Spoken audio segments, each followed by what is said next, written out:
Last year, in hopes of increasing transparency in television news, Cronkite News launched Full Circle, where our producers followed around reporters on an assignment to show you every step in the process to creating stories seen on our nightly newscasts. Tonight, Full Circle returns as producer Keegan Kelly recently followed around Borderlands reporters Austin Westfall and Julian Hernandez. We take you from assignment to air on Cronkite News Full Circle.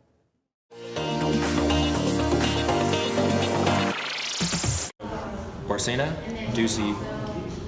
Can you think of anybody else who might be important? Well, I know for sure that, I mean, those are the two main characters or people that we're going to get at the presser, but I would say keep your eyes peeled, right? Keep your eyes peeled to see if there's anybody there. That Yeah, do you know if anybody else is going to be at the luncheon? I don't have a list of the people that are going to be at the luncheon. I don't. But my hope is that we've covered this beat enough where if you see someone that you feel is important that could add something substantive to your story, that you would be able to approach that person and have an interview. Probably be getting there around 11:15, so I might see you coming in and out.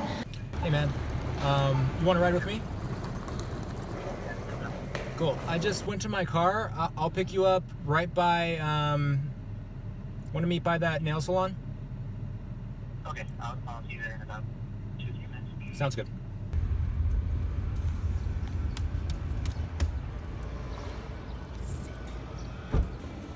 My name is Julian Hernandez. I'm a Borderlands reporter. Handle shows. Like that's it. They're like, yo, like, you know.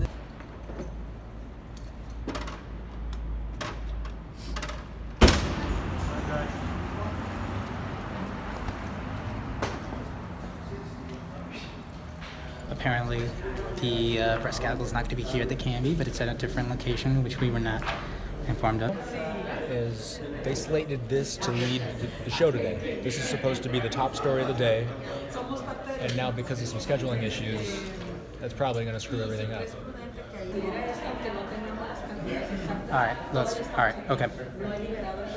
Okay, bye. Let's head over to the tower, see if we can get there. It's about 3.5 miles away.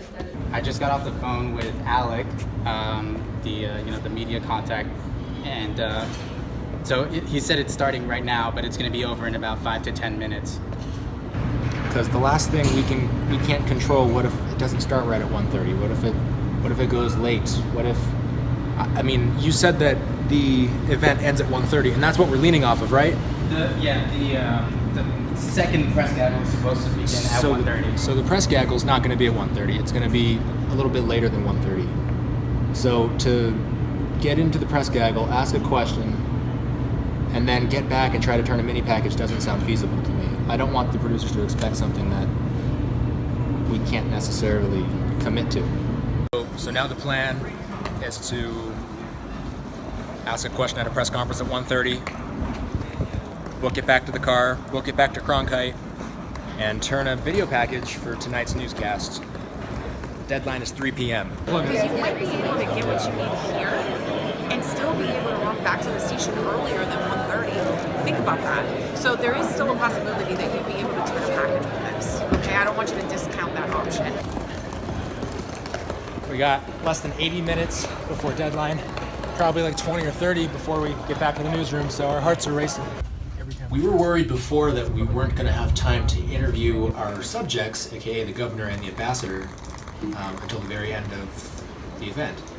Luckily, they both gave us some pretty good sound bites during the event, so we were able to take off a little bit early, and now we're back in the edit bay with 45 minutes to spare until deadline. Give me different shots of the room, of them, so that'll cover your 45-second VO. And then what we do have to do is choose your Ducey soundbite and your Barcena soundbite. Ducey highlighted the importance of pushing this treaty through in order to continue building a strong financial partnership with Mexico. So that's what I'm going to go ahead and say on set a little bit later. Now the task is to find a soundbite from Ducey that I can lead that sentence into. I really like what she said at 1:26 when she spoke about immigration and the close ties. It was at 1:26 p.m. I don't know if you marked that. Yeah, so basically we're ready to roll. Now we're out here, we're rehearsing. We're going to go live in about 40 minutes, and I'm going to front this thing, which means I'm going to present what we shot today on camera for today's show. We originally thought that the Mexican ambassador story for today was going to be our lead, but it was supposed to be a package, but it ended up just being a Nat's sock bow. A package has a combination of different shots and video, and it's kind of more formatted and put together. A vosa is just video that the reporter talks over, and then a soundbite from whoever they're interviewing. So it's more of like a condensed version of a package. Governor Doug Ducey met with Mexican ambassador to the United States, Martha Bárcena, discussing efforts to strengthen Arizona-Mexico economic ties. Austin Westfall joins us live with more on what the governor was able to accomplish. Austin? Yeah, this was Bárcena's first official visit to Arizona as U.S. ambassador.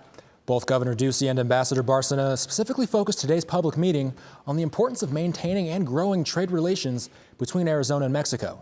They also highlighted the cultural and geographic ties that have united the two territories for decades. Thank you very much, Ambassador. Governor Ducey and Ambassador Bárcena made their first joint public appearance at the Canby Hotel in Phoenix. The governor has been pushing in Congress for the ratification of the United States-Mexico-Canada Agreement, known as the USMCA. This agreement is President Trump's replacement for the North American Free Trade Agreement, NAFTA. Today, Ducey highlighted the importance of pushing this treaty through in order to continue building a strong financial partnership with Mexico. In 2018, Arizona's total trade with Mexico and Canada exceeded $20 billion. But there's a lot more room to grow. The contributions of the Mexican community to the economy, the society, and the culture of the U.S. are undeniable. The U.S. of today cannot be explained without the Mexican presence. Today's meeting happened under the umbrella of the 60th anniversary of the Arizona-Mexico Commission, a nonprofit cross-border organization pushing for economic prosperity and growth between Arizona and Mexico. Ambassador Bárcena will also visit Tucson to meet with community and state officials there, focusing on border and immigration issues. In the broadcast center, Austin Westfall, Cronkite News. I want to give a shout out to Austin. I thought he did a really great job with that piece. It was the only thing on our producer wish list this morning was the meeting between Ducey and the Mexico U.S. ambassador. And I know there were some speed bumps along the way, but I thought you pulled together a really nice story and it came together really well. I mean, I went out there and ran into a pretty big roadblock and kept our focus, and yeah, it turned out okay. What we thought was going to be a pretty stressful day turned out to be a pretty stressful day.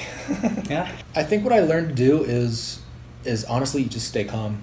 It may seem like the sky is falling down, but there's usually a way to figure out a way to make things work. So, we didn't rush. I think we took the moment to, contact our editor and see what's the best way to move forward from here, right? Instead of just making, these rash decisions by ourselves, let's make this more of a collaborative effort, because, the more brain power we get behind a problem, I think the easier and the more complete the response will be.